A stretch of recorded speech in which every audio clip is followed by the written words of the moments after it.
Ve az önce Fujifilm'in yeni kamerası duyuruldu. X-M5. Yeni bir model, yeni bir seri. Eminim ki çok ses getirecek bir seri olacak. Bu kamerayı da ilk defa dünyada benden de izleyeceksiniz. Benden de diyorum çünkü benle birlikte birçok yayıncı da tabii ki bunu paylaşacak. Fakat ilk yayınlayanlardan bir tanesiyim şu anda. Bu kamerayla yaklaşık bir haftadır filan vakit geçiriyorum. Şu anda da X-M5'in görüntüsünü görüyorsunuz. Tamamen hiçbir oynama yok. Hiçbir müdahale yok. 4K 25 çözünürlükte şu anda çekim yapıyorum. Otomatik vlog modunda çekim yapıyorum. Ve bu makinenin en büyük özelliklerinden bir tanesi aslında kullanımının çok basit olması. Vloggerlara yönelik gibi dursa da sadece vloggerlar için değil, yani stüdyoda çekim yapan YouTuber'lar için de, ayrıca prodüksiyon yapan profesyoneller için de bence mükemmel bir kamera olmuş. En büyük özelliği mini minnacık olması. Cep telefonundan bile küçük. Cebinize atıp sokağa çıkıp istediğiniz gibi profesyonel çekimler de yapabilirsiniz veya böyle amatör ruhlu çekimler de yapabilirsiniz. Şimdi X-M5 ile ilgili deneyimlerimi sizlerle paylaşmaya çalışacağım. Onun dışında da göze çarpan teknik detayları, teknik özellikleri ve yorumlarımı sizlere anlatmaya, paylaşmaya çalışacağım. Merak ettikleriniz olursa tabii ki yorum kısmına bana mutlaka yazın. Onları da cevaplandıracağım. Şimdi gelin X-M5'in özelliklerine hep birlikte bir göz atalım.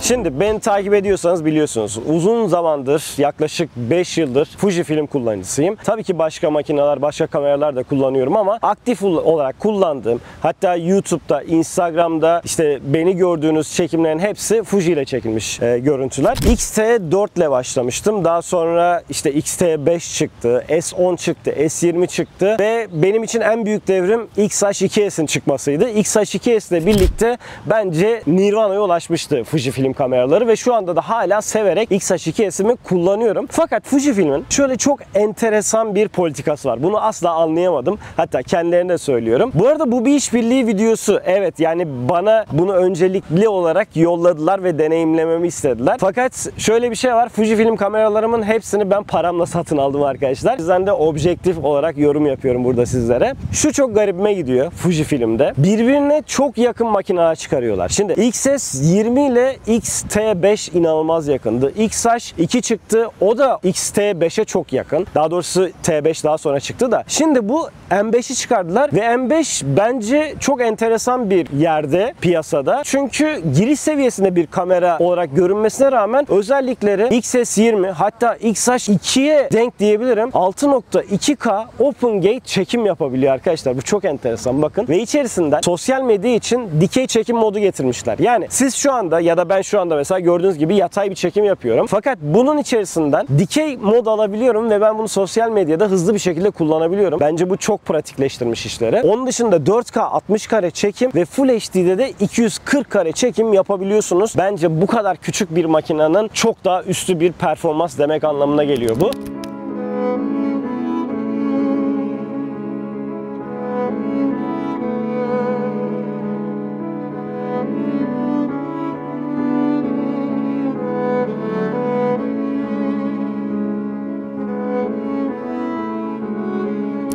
Şu anda bu arada ben burada vlog modunu kullanıyorum. Şimdi ondan bahsedeceğim. Bunun en büyük özelliklerinden bir tanesi çünkü vlog modu. Bu arada arkada adaşım Ozan Aydemir de videonun kamera arkası sayılmaz aslında. Bu videoyu da X-H2S ile çekiyor. Yani diğer gördüğünüz görüntüler de X-H2S ile çekilmiş görüntüler. Şimdi vlog modu benim çok hoşuma gitti.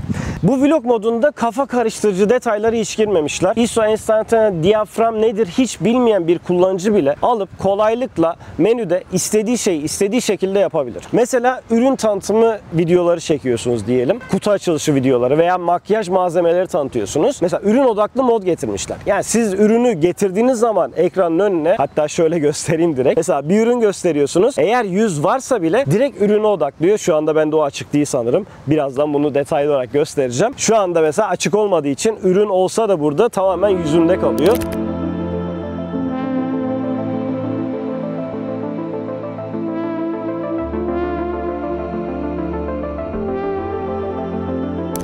Şimdi tracking özelliği burada en önemli şeylerden bir tanesi. GFX serisiyle geldi ve daha sonra benim de kullandığım X-H2S ve X-H2'ye de geldi. Ve bu makinede de var. XM5'te ekranın üzerinde istediğiniz bir şeye sadece dokunarak takip ettirebiliyorsunuz. Yani odağı kaçırmadan istediğiniz yerde odağı bırakabiliyorsunuz. Bu çok önemli bir şey. Onun dışında yüz göz takibi, işte nesne takibi, işte belli başlı nesneler, bunlar hayvan, araba, uçak, bisiklet, bunların takibi bu makinede de var. Yani o yüzden zaten kafa karıştırıcı.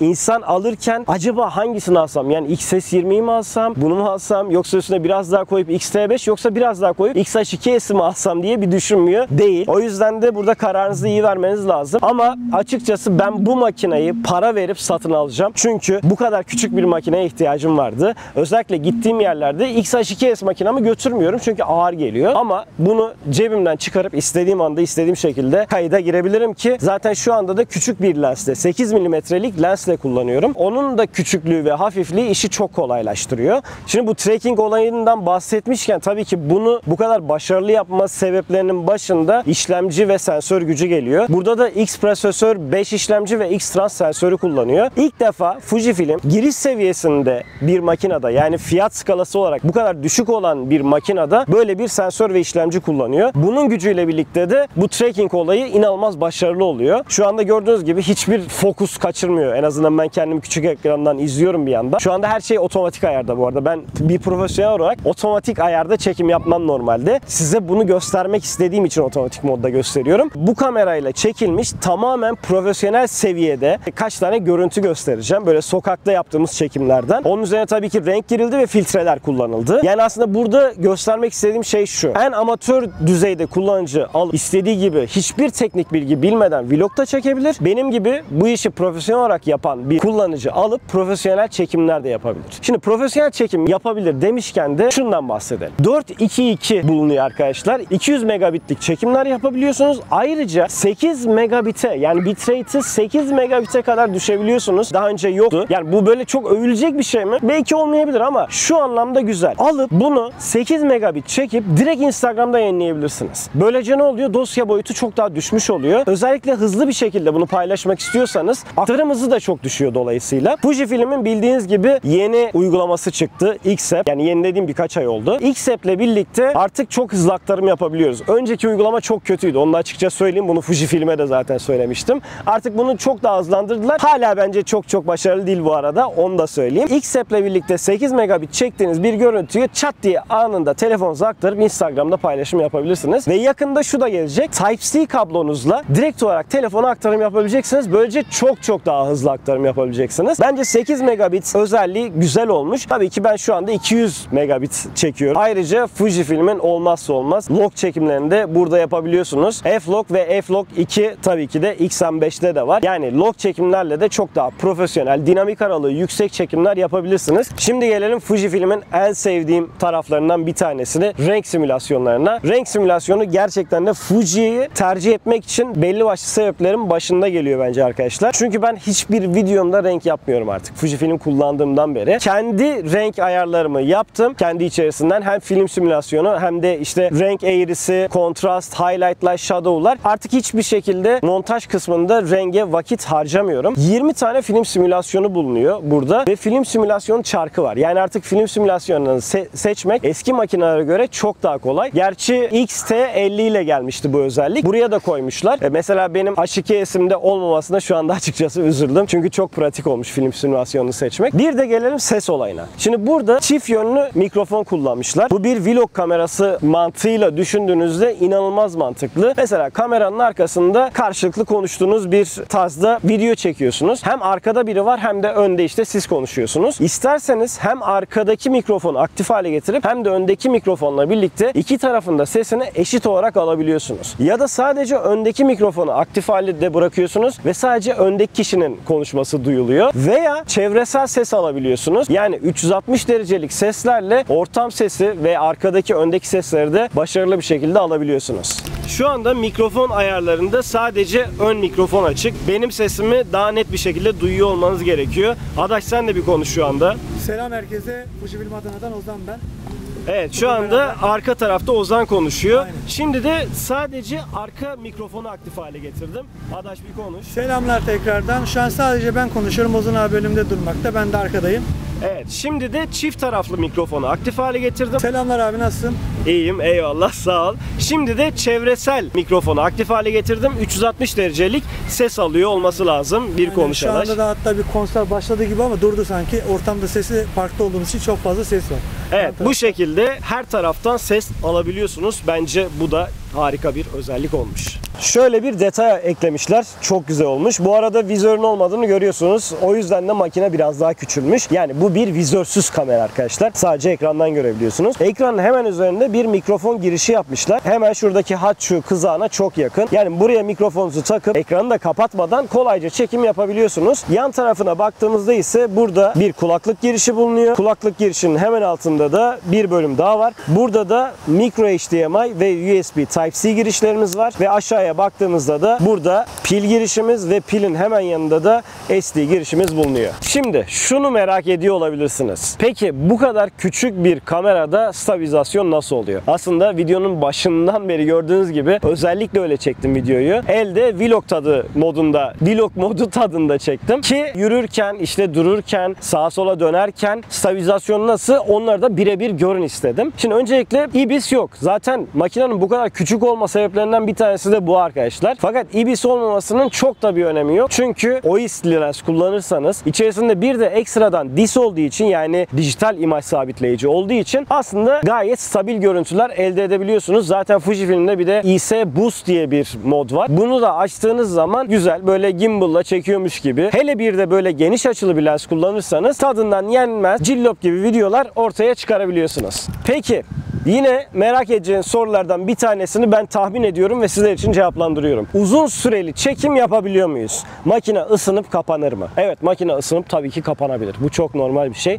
Tabii ki de bulunduğunuz ortama da bağlı arkadaşlar. Mesela ben Adana'da yaşıyorum ve Adana'da özellikle yazın güneşin altında uzun çekimler hiçbir kamerayla zaten yapamazsınız. Böyle bir şey mümkün değil. Ama bunun için de Fujifilm'in bir çözümü var. Bunu da X-H ve X-H2S ile birlikte getirdiler. Harici fan. M5 içinde harici fan satın alabilir ve fanla kullanabilirsiniz. Böylece çok daha uzun çekimler yapabiliyorsunuz arkadaşlar. Makinenin ısınmasını ciddi anlamda önlüyor. Hatta otomatik fan modu var. Yani öyle çok kafa karıştırıcı bir şey de değil. Takıyorsun, otomatik fan modunu alıyorsun. Ortam ısısına göre ya da makinenin ısısına göre kendisi o fanın derecesini ayarlıyor. Ayrıca yine uzun süreli çekim başka nerede yapılır? Tabii ki evde YouTube videosu çekerken uzun süreli çekimler yapmanız gerekebilir. Burada da fan kullanabilirsiniz. Peki YouTube videosunu çekerken kamerayı webcam olarak kullanabiliyor musunuz? Evet, onu da yapabiliyorsunuz ve çok kolay. Sadece tak çalıştır mantığıyla USB Type-C'den bağlıyorsunuz arkadaşlar. Bilgisayara da bağlıyorsunuz. Anında bilgisayarınız webcam olarak kamerayı görüyor. Yani artık ekstra bir webcam almanıza da gerek yok. Bu kamera varsa elinizde. Zaten webcam kadar küçük bir kamera. Şimdi webcam özelliğine şöyle hızlıca bir göz atalım. Şurada Type-C girişimiz var.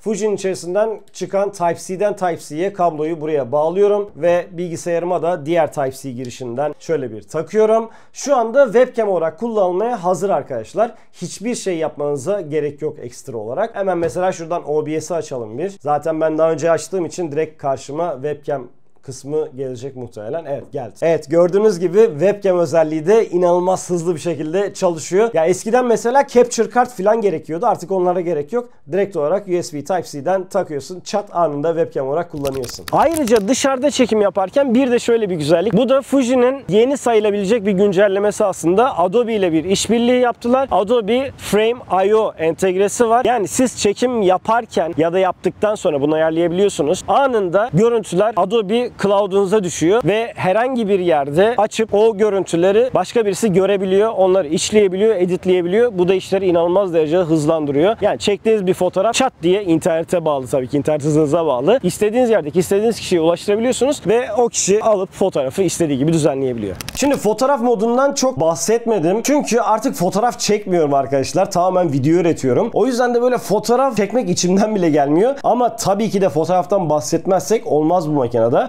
Çünkü 26 megapiksel yüksek çözünürlüklü fotoğraflar çekebiliyorsunuz. X-Trans CMOS 5 sensörü sayesinde özellikle. Şöyle fotoğraf menüsüne baktığımız zaman görüntü boyutlarında birçok farklı oranda formatlar bulunuyor. Small, medium ve large olarak tabii ki. En yüksek çözünürlük 26 megapiksel. Görüntü kalitesinde ise yine fine normal, fine artı RAW, normal artı RAW çekim yapabiliyorsunuz. Yani hem sıkıştırılmış formatta hem de sıkıştırılmamış ham formatta çekim yapabiliyorsunuz. RAW kayıtta ise sıkıştırılmamış, kayıpsız sıkıştırılmış ve sıkıştırılmış olmak üzere 3 farklı mod bulunuyor. Hemen şöyle fotoğraf kısmına geldiğimizde ise burada da aslında önceki makinalarda olan özellikler var yine. Ön çekim, kendi kendine çek, kendine zamanlı ayar kaydet gibi özellikler bulunuyor. Oldukça geniş bir ISO aralığı var gördüğünüz gibi. Mekanik enstantanede saniyede 8 kare, elektronik enstantanede ise saniyede 20 karelik çekimler yapabiliyorsunuz. Ayrıca yine film simülasyonlarının hepsini burada da fotoğraf modunda da kullanabiliyorsunuz. Tam dolu bataryayla 320 kare fotoğraf, 75 dakika videoda kayıt kapasitesine sahip. Ayrıca Type-C üzerinden de şarj edebiliyorsunuz. Piliniz bitti diyelim, bir powerbank bağlayıp çekiminize devam edebilirsiniz. Bu da Fuji'nin önceki kameralarında da olan oldukça güzel bir özellik aslında. Boyutları oldukça küçük demiştim. Bir de ağırlığına bakalım dilerseniz.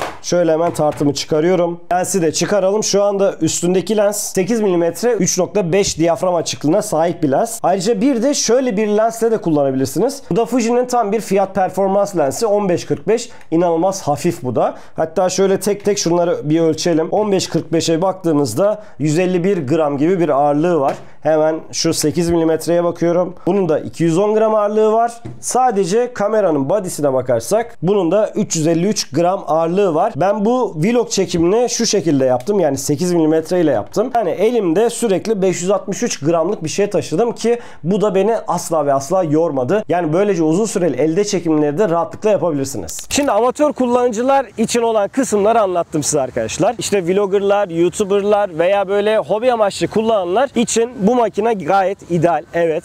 Ama size demin de söylediğim gibi profesyoneller prodüksiyonlarında bu makineyi kullanabilir mi? Gelin hep birlikte bakalım. Şimdi izleyeceğiniz görüntüler log çekildi. 6.2K çekildi. Birçoğu. Bazıları 4K. Necati ile birlikte çektik bunları. Necati'ye de buradan çok teşekkür ediyorum. Ellerine sağlık. Harika kadrajlar var gerçekten. Üzerinde renk oynamaları ve çekim sırasında da filtre kullanıldı. Yani profesyonel bir çekimi de bu şekilde yapabilirsiniz göstermek istedik sizlere. Hadi gelin bakalım.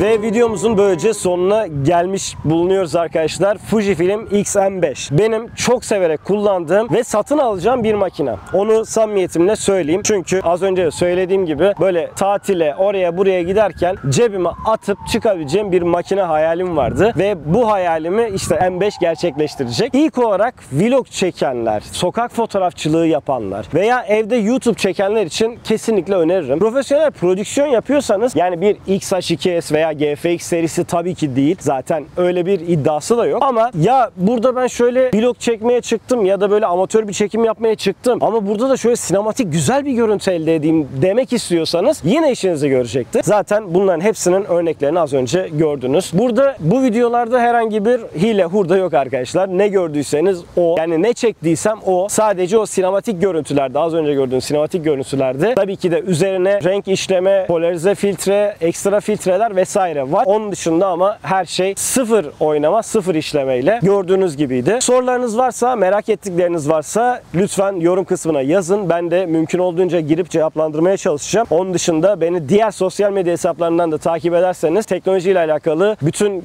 güncel gelişmeleri, özellikle kamera dünyası ile alakalı haberleri sizlerle paylaşmaya çalışıyorum. Bir başka videoda görüşmek üzere. Şimdilik hoşça kalın. Kendinize iyi bakın. Adaş teşekkür ediyorum çekimler için. Hoşça kalın.